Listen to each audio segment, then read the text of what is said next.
Сейчас покажу, в какие вентиля мы ловим рыбу на этом озере. Вот этот вентиль волшебный, который нам принес урожай.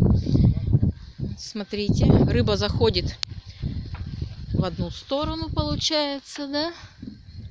Вот сюда и сюда. И там остается. Вот такие вот здесь вот проходы для рыбы. Но обратно она не догадывается.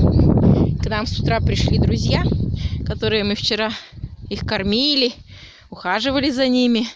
Вот один убежал, а второй остался. Он очень доверчивый, местный житель.